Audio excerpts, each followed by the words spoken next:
Voltem aqui pra gente colocar o nosso amor numa camiseta agora! A dupla especial do papai. Que foi? O episódio de hoje mostra como Lisa descobriu que Springfield faliu devido à inadimplência de impostos por 30 anos e, junto com a cidade, busca a última devedora, Lurleen Lumpkin.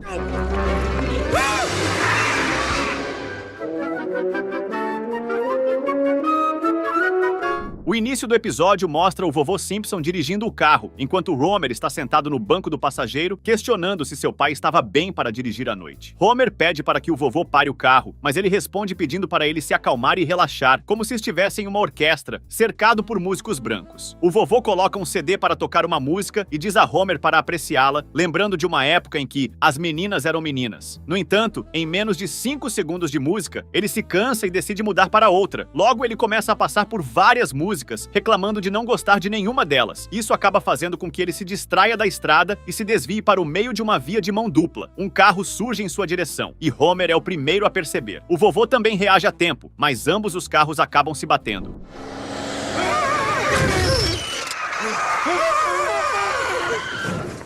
Mandou bem. Valeu. E o carro do vovô cai de uma altura, e ao mesmo tempo, vemos que no outro carro estavam as irmãs de Marge, que acharam graça do acidente. O carro acaba capotando várias vezes e desce uma enorme ladeira, parando em outra pista. Fica completamente amassado, com os vidros quebrados, mas mesmo assim, o vovô continua a dirigir até chegar ao fim da estrada. Ao passar por algumas placas, ambos despencam de uma altura considerável. Enquanto Homer fica mal, mas ainda consciente, o vovô parece ter fechado os olhos. Logo, ele recupera a consciência e pede para que seu filho chame uma ambulância. Enquanto Homer digita o número da emergência, o vovô começa a lembrar que, quando estiver no hospital, Homer precisará visitá-lo todos os dias até que ele receba alta. Além disso, ele afirma que durante sua recuperação precisará morar com Homer. Essas palavras fazem Homer desistir de ligar para a ambulância. E o vovô continua falando que ficará na casa dos Simpsons até o último dia de sua vida, o que leva Homer a colocar a mão no rosto de seu pai, pedindo para ele parar. Com isso, o vovô desmaia.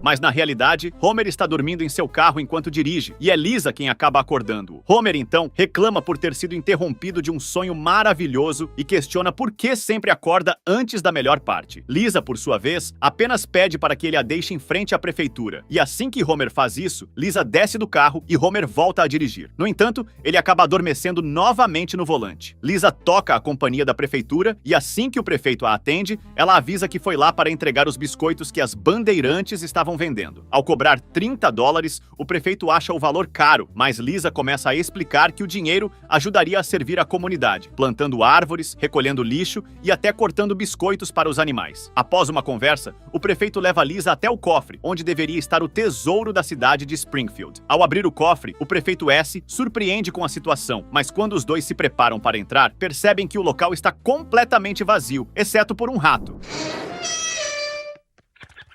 Cadê todo o dinheiro? Contas municipais. Tá tudo certo. O prefeito então pega um livro contendo as contas do município e revela que todo o dinheiro foi gasto no novo slogan de Springfield. Ele tenta fazer um acordo com Lisa, sugerindo que ela deixe os biscoitos e ele pagaria o dobro no ano seguinte. Lisa, de forma irônica, responde que não conseguiria acreditar em uma mentira como aquela, e o prefeito começa a se irritar e tenta obrigá-la a deixar os biscoitos. Eles lutam pelo controle das caixas, mas após um esforço, Lisa consegue segurar as caixas e sai correndo do local. Durante a noite, o prefeito convoca uma reunião para anunciar a todos os cidadãos que a cidade de Springfield está falida. Moe se levanta no meio da multidão e questiona o que exatamente significa estar falido. O prefeito, então, esclarece que a cidade realmente está falida, ao ponto de terem que usar um martelo de brinquedo. Quando ele mostra o objeto, todos os cidadãos começam a rir, enquanto o prefeito tenta, sem sucesso, colocar ordem no local. Homer Simpson é o próximo a se levantar de sua cadeira. Ele começa a falar, dizendo que conhece a maioria das pessoas da igreja ou do mercado e começa a dar um sermão, afirmando que em tempos difíceis como aqueles, os americanos deveriam se unir. Todos aplaudem e começam a concordar com Homer, acreditando que ele encontraria uma solução. Homer continua seu discurso, dizendo que todos deveriam arregaçar as mangas e fingir um desastre para fazer o governo federal liberar dinheiro emergencial. E todos continuam a concordar com ele. Então acho que devemos arregaçar as mangas e simular um desastre para fazer com que o governo federal libere uma graninha para nós. nós.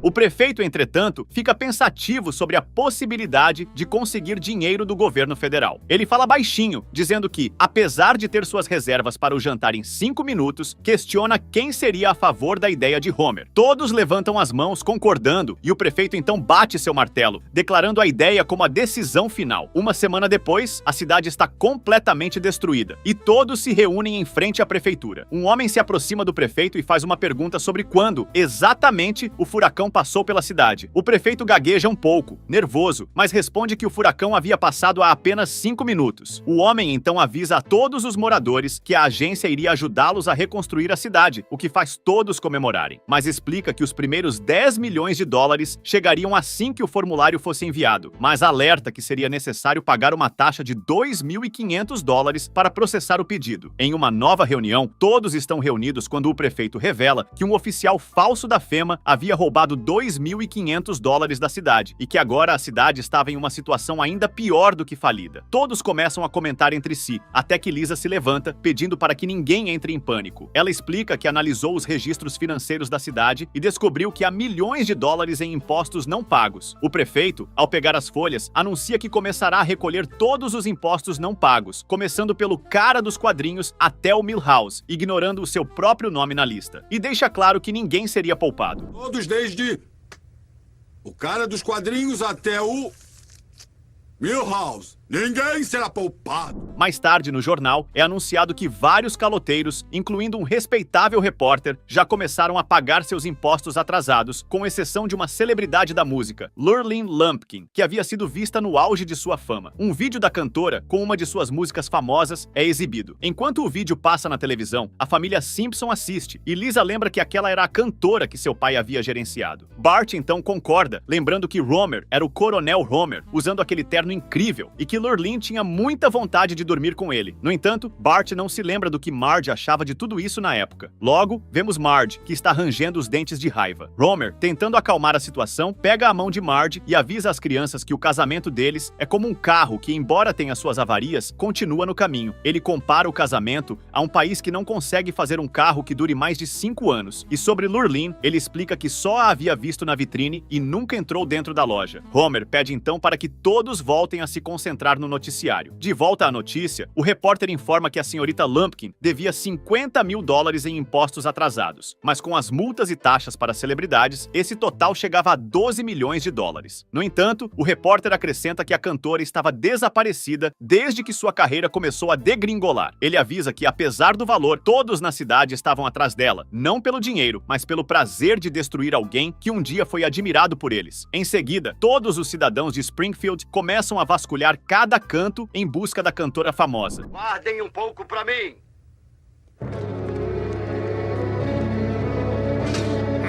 Até armadilhas, como a conquista do Grammy, são criadas. No entanto, quem acaba caindo na armadilha não é Lurleen, mas sim o palhaço Krusty. Nelson, ao ver Krusty, corre para pegá-lo, e os dois começam a discutir sobre um prêmio falso. De volta à cidade, em todos os lugares alguém procura pela cantora, mas Homer anda pelas ruas tranquilamente, achando a atitude de todos idiotas, pois acredita que Lurleen está a milhares de quilômetros de distância de Springfield. No entanto, ele é surpreendido quando Lurleen aparece no banco de trás de seu carro e pede para que ele não faça barulho, explicando que está sendo mais procurada do que o último anel de cebola empanado. Homer, bastante atencioso, diz a ela que ela poderia ficar com sua família e que sua esposa ficaria tranquila com isso. Ele a leva para dentro de sua casa, mas quando vai falar com Marge, uma discussão ocorre. Marge deixa claro que quer que Homer tire a cantora de dentro da casa, e a briga continua até que, em um momento, a garagem se abre e o carro da família sai com Marge, levando Lurleen para a casa dela antes que a cantora destruísse sua família. Quando Marge deixa Lurleen no local, ela fica surpresa ao ver que o ambiente não é nada agradável, com ruas perigosas e uma aparência de abandono. Lurleen desce do carro e se despede de Marge. Enquanto Marge continua a andar com o carro, ela olha pelo retrovisor e vê como Lurleen é tratada, ficando assustada. Decidida a ajudar, Marge vira o carro e volta para buscar a cantora. É sua vez de limpar o banheiro. Onde é que tá? Na sua mão. Dentro do carro, Lurleen agradece a Marge, dizendo que após tudo o que as duas passaram, Marge era realmente uma mulher maior do que ela. No entanto, Marge interpreta esse comentário de forma errada, e Lurleen, percebendo o mal entendido, acha melhor ficar quieta. No dia seguinte, todos estão comendo um churrasco preparado por Lurleen. Assim que Bart a elogia, a cantora explica que é apenas uma receita tradicional do sul, feita com ketchup, Coca-Cola e gambá em molho. Quando a família se assusta, ela logo corrige dizendo que na verdade era frango. Porém, dessa vez, Lisa a repreende e Marge decide se desculpar por ter sido chamada Lurleen de várias coisas feias, embora não se lembrasse exatamente de quais. Rapidamente, Romer lembra todos os insultos que Marge havia dito a Lurleen, juntamente com Lisa e Bart, deixando Marge ainda mais sem graça. No entanto, Lurleen aceita o pedido de desculpas e agradece por todos a terem recebido, apesar de tudo. O momento é interrompido quando o chefe da polícia, Wiggum, chega e manda todos ficarem parados. Ele então tenta se jogar do telhado, mas acaba sofrendo um acidente. Ele me recebido e me escondido. Parada, Pepsi Crime! Rapidamente, dois oficiais chegam e perguntam se ele está bem. Wiggum explica que só havia pulado do telhado porque queria fazer algo heróico. No tribunal de Springfield, Lurleen explica ao juiz que adoraria pagar todos os impostos que devia, mas como a música country havia saído de moda, ela não tinha como arcar com os custos. Após uma pessoa protestar, o juiz decide aceitar a justificativa de Lurleen, condenando-a a pagar $100 por semana até que sua música voltasse a ficar popular. Quando o caso de Lurleen termina, o juiz pede pelo próximo, e o meirinho avisa que o próximo caso envolve um homem processando sua esposa por não se vestir de forma sexy. No entanto, o juiz não aceita o caso, deixando o meirinho completamente sem graça. Temos um homem que processou a mulher por não se vestir sensualmente o bastante no caso do marido excitado. Ao saírem do tribunal, Bart questiona como Lurleen havia conseguido perder todo o seu dinheiro, sugerindo que poderia ter sido com jogos de cassino. No entanto, Lurleen explica que não foi isso. Na verdade, ela havia dado todo o seu dinheiro para seus ex-maridos. Ela então mostra a foto de cada um deles, todos bastante semelhantes a Homer, o que faz Homer elogiar esses homens. Lurleen, por sua vez, avisa que de agora em diante só iria se casar com seu trabalho. Ela revela que já havia aceitado um emprego na indústria da vida noturna. Durante a noite, no seu primeiro dia de trabalho, Lurleen serve cervejas no bar de Moe. Ele, enquanto dá várias instruções sobre o que ela precisa fazer no local, avisa que, se ela conseguir cumprir todas as tarefas, estará contratada. Além disso, ele informa que ela teria que dividir suas gorjetas com ele, já que Moe era seu próprio ajudante disfarçado. Lurleen fica desanimada com o emprego, mas ainda assim começa a servir os clientes. Carl, então, solta uma cantada para cima da cantora, mas ela deixa claro que não está interessada em namorar, deixando Carl completamente sem graça. Ele se afasta, tentando disfarçar o desconforto. Em seguida, Lenny a convida para jogar pedra com ele, mas Lurleen recusa. Lenny, compreendendo a situação, avisa que, embora ela não goste, há outras pessoas no mundo que ficariam felizes com a proposta. Jogar pedras em marmotas, vem comigo? Não. Ok, compreendi. Se você não gosta, tem gente que gosta. Durante a noite, Marge fica surpresa quando Romer conta que Lurleen havia recusado os avanços de seus amigos Lenny e Carl, e Marge interpreta essa atitude como se Lurleen não gostasse de homens. Em seguida, os dois ouvem Lurleen cantando. A música de Lurleen fala sobre o tempo em que chorava em seu berço, quando seu pai pegou o trem e a deixou. Isso a fez sentir seu coração vazio, e ao crescer, ela ficou sem ninguém. Na letra, ela diz que nenhuma bebida poderia curar sua dor, pois mesmo sendo abandonada, era capaz de sentir amor. Enquanto todos na casa escutam a letra da música, ficam tocados. Marge comenta com Romer que agora tudo fazia sentido. Lurleen havia sido abandonada pelo homem mais importante de sua vida. Homer, por sua vez, questiona como é possível um homem abandonar sua família, mas logo começa a se questionar sobre isso e dá uma risada sem graça ao perceber que estava falando besteira. Ao ver Marge colocando um casaco, Romer pergunta onde ela iria, e Marge responde que Lurleen Lumpkin tinha um buraco em seu coração e ela iria tentar preenchê-lo. Marge caminha pelas ruas com seu caderninho em mãos e comenta sozinha que já havia falado com mais de 500 homens com o sobrenome Lumpkin. Apesar de ter conversado com muitos deles, ainda não havia encontrado nenhum sinal do pai de Lurleen. Então, em uma casa mais distante, ela bate na porta de um homem que estava usando uma camisa escrita "Não pago pensão". Ao confirmar a identidade do homem, Marge pergunta se ele seria o pai de Lurleen Lumpkin. A pergunta o faz ficar emocionado, pois ele diz que fazia 30 anos que não via a filha e que acreditava que ela deveria ter entre 12 e 13 anos agora. Marge, então, o corrige, dizendo que Lurleen tem 30 anos e está passando por dificuldades. A reação do homem, no entanto, é apenas colocar o uísque em seu cereal, enquanto Marge insiste que sua filha precisava vê-lo naquele instante. Mas ele só se preocupa em adicionar mais substâncias à sua bebida. Faz 30 anos que eu não vejo minha filha. Ela deve ter o quê? 12, 13 anos agora? Ela tem 34 e está passando dificuldade. No meio da noite, enquanto Lurleen dorme, ela é acordada por um barulho de passos de dança e percebe que só uma pessoa seria capaz de dançar daquela forma. Enquanto isso, na sala da família Simpson, todos estão reunidos, assistindo ao pai de Lurleen fazer seus passos de dança. Lurleen aparece na sala e, ao chamar seu pai, ele a olha e comenta sobre como ela estava se parecendo com a irmã atraente de sua mãe. Mas logo a postura de Lurleen muda e ela o chama pelo nome Royce Lumpkin, questionando onde ele esteve todo esse tempo. Royce, então, começa a se desculpar, dizendo que foi um idiota e se ajoelha, pedindo o perdão de sua filha. Lurleen o encara por alguns segundos, mas acaba cedendo e aceita o pedido de desculpas. E com isso, os dois se abraçam. Marge, então, comenta que foi ela quem fez esse abraço acontecer, mas Homer observa que Royce era um pai péssimo e ainda assim estava recebendo mais amor do que ele próprio, que foi um pai preguiçoso demais para sequer tentar fugir. E ainda tem cabelo! Ah, Bart, traz o meu machado de... Em um parque de diversões, Lurleen aproveita o dia ao lado de seu pai, Royce. Eles compram camisetas iguais de pai e filha, e Lurleen, com um sorriso, comenta que o que mais gosta na camiseta é poder ver o rosto de seu pai sempre. Royce, no entanto, a olha com um semblante mais sério e avisa que não precisa mais disso, pois ele nunca mais iria deixá-la. Homer entra na cabine de fotos com Lisa e Bart, querendo tirar uma foto para estampar na camiseta, mas as crianças não param quietas, o que acaba deixando Homer frustrado. As crianças tentam explicar que o motivo de estarem se movendo tanto é que seu barrigão o empurrava para o joelho, mas Homer não dão muita atenção e continuam tentando achar uma posição. Em meio à bagunça, Homer acaba se irritando com a brincadeira dos filhos, enquanto Lisa e Bart correm, fugindo da situação. Quando a foto é tirada, acaba saindo uma imagem engraçada, nada planejada. O traseiro de Homer aparece no centro da foto. A imagem é estampada na camiseta, e quando as crianças veem, não conseguem parar de rir da situação. Voltei aqui pra gente colocar o nosso amor numa camiseta agora! A dupla especial do papai.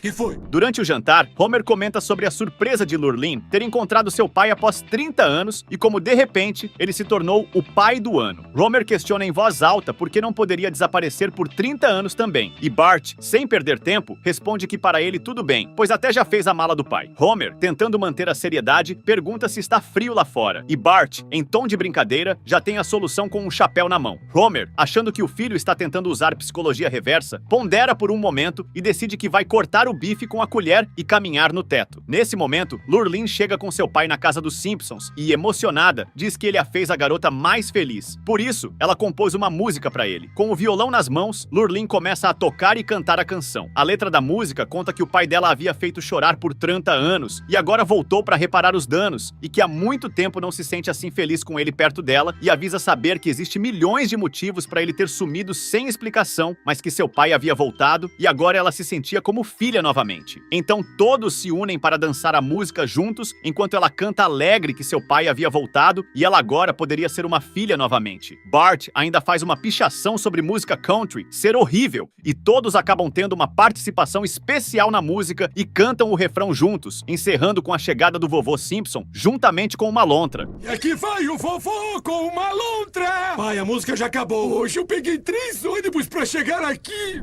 Naquela noite todos dormem felizes, mas Royce, com sua velha natureza escapista, não consegue ficar em paz. Ele caminha de mansinho pela casa, tentando não acordar ninguém, e vai em direção à porta. Enquanto se move pela casa, começa a cantarolar que é um pai malandro e iria escapar de novo. Na manhã seguinte, enquanto todos tomavam café, Lurleen encara pela janela para o lado de fora. Marge comenta baixinho que estava preocupada, e Homer também diz estar preocupado, pois desde que o pai de Lurleen havia abandonado pela segunda vez, ela estava cortando todas as palavras pai de qualquer embalagem que se encontrasse. Enquanto tentava colocar cereal no pote, Bart acaba derramando tudo pelo buraco que Lurleen havia feito e diz que sempre pensou que morar em uma casa cheia de doidos seria legal, mas agora percebe que, na verdade, era bastante deprimente. Enquanto isso, Lurleen chora e Lisa pediu para que ela não ficasse assim. Ela deveria se animar, já que tinha muito talento e a música nova que estava compondo seria um sucesso. No entanto, no jornal, é anunciado que havia uma música subindo rapidamente nas paradas, o mais novo sucesso de uma banda feminina. A música música começa a tocar na televisão, e Lurleen comenta que parecia muito com a sua música, mas não conseguia imaginar como elas poderiam ter ouvido. Foi então que apareceu na TV Royce, com sua camiseta com a frase "Sem apoio à criança", aparece ao lado da banda. Assim que Lurleen o reconhece, a banda country continua a cantar sua música, e é anunciado que quem havia composto a música era Royce. Ele é convidado para uma apresentação artística, onde mostra seus talentos com a dança. Manda ver, Royce!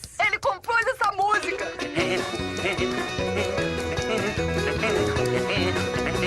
Ao desligar a TV, Lurleen avisa que se alguém precisasse dela, poderia encontrá-la, mas logo interrompe a frase, acreditando que ninguém jamais precisaria dela. Então, enquanto Lurleen está deitada, a porta se abre e o Coronel Romer e a Major Marge chegam, deixando Lurleen feliz. Marge começa a dizer que Lurleen está dando poder demais ao pai dela por causa de seus sentimentos em relação a si mesma. Marge diz para parar de ter uma autoestima baseada nos homens da vida dela. Lurleen começa a se explicar, dizendo que para Marge é fácil falar aquilo, pois ela se casou com um gênio gentil e atencioso. Marge apenas concorda, sem muita verdade, e Romer mostra que não era tão inteligente ao acreditar que a franja de sua blusa havia presa uma parte na outra. Marge, então, volta a dizer que só há uma pessoa no mundo que pode dizer a Lurleen o que ela deve fazer. Ela mostra o espelho e diz que essa pessoa é ela mesma. E essa pessoa está aqui mesmo. Papai Noel? Não. São nossos enfeites antigos de Natal. Marge continua dizendo que está na hora de assumir seu destino, pois ela não é nenhum capacho, mas uma estrela. Romer, então, começa a falar para Lurleen se lembrar de que ela pode fazer o que quiser no mundo da música country, desde propagandas de roupas até filmes. Lurleen segura a mão de Romer e o chama de Coronel, avisando que ele ainda é seu guerreiro de poliéster branco. Num local chamado Disco Lixo Branco, Royce parabeniza o trio de mulheres pela música que ele escreveu, dizendo que ela é tão patriota. Ele avisa que mudou a música em um comercial de Chevy e por isso decidiu fazer uma pequena alteração. Onde está escrito que o pai de Lurleen voltou, ele coloca que quem voltou foi para um Chevy. As garotas questionaram o motivo de Royce pedir para elas venderem a música, e ele explica que é apenas para receber dinheiro vivo. As garotas rapidamente se animam, achando a ideia ótima, já que amam dinheiro. Mas logo, a porta se abre e Lurleen entra, dizendo o nome completo de seu pai, chamando-o de ladrão e insultando-o com vários outros nomes. Ela decide se expressar melhor usando o violão e quebra o instrumento na cabeça de seu pai. Você é um ladrão, um safado ordinário. Acho que posso me expressar melhor com isso. As outras garotas a seguram pelo braço, mandando-a parar, pois ainda precisa dele para compor outras músicas. Lurleen começa a revelar que a verdade é que Royce roubou aquela música dela. As garotas ficam completamente surpresas e decidem se juntar para irem contra Royce, enquanto ele foge, dizendo que, apesar de ter abandonado sua filha e adquirido suas músicas, ainda é o melhor produtor de música que as garotas conhecem. Elas concordam com isso, mas ficam irritadas com o fato de ele ser um ser humano desprezível, e por isso, decidem que querem fazer palhetas de violão com ele. E nisso ele tem razão. Mas em termos humanos, ele é desprezível. Vamos fazer palhetas de violão com ele. Encerrando o episódio, o ônibus da banda Dixie Chicks espera na frente da casa dos Simpsons, enquanto Lurleen leva suas malas para fora. Ela começa a dizer que nunca vai deixar de agradecer a todos da família Simpson, avisando que agora vai abrir o show das Dixie Chicks, e avisa que acredita que conheceu seu quarto marido, que é mais um parecido com Homer Simpson, porém sem muito futuro, já que ele chega até ela pedindo dinheiro para comprar cerveja. Ela entrega o dinheiro, enquanto Homer comenta que ela havia achado um partidão. Marge começa a dizer que Lurleen sempre será bem-vinda em sua casa, pois de todas as mulheres que se aproximaram de Homer, ela com certeza é a sua favorita. Assim que as duas se abraçam, a família acha o gesto muito bonito, mas Marge sussurra para Lurleen que se ela se aproximar de Homer novamente, irá enforcá-la com seu próprio Mega Hair. Você se aproximar de novo do Homer, eu vou te estrangular com seu aplique e tudo. É isso mesmo, entendeu, querida? Obrigado por assistir. Não esqueça de deixar o like e o seu comentário. Até os próximos vídeos.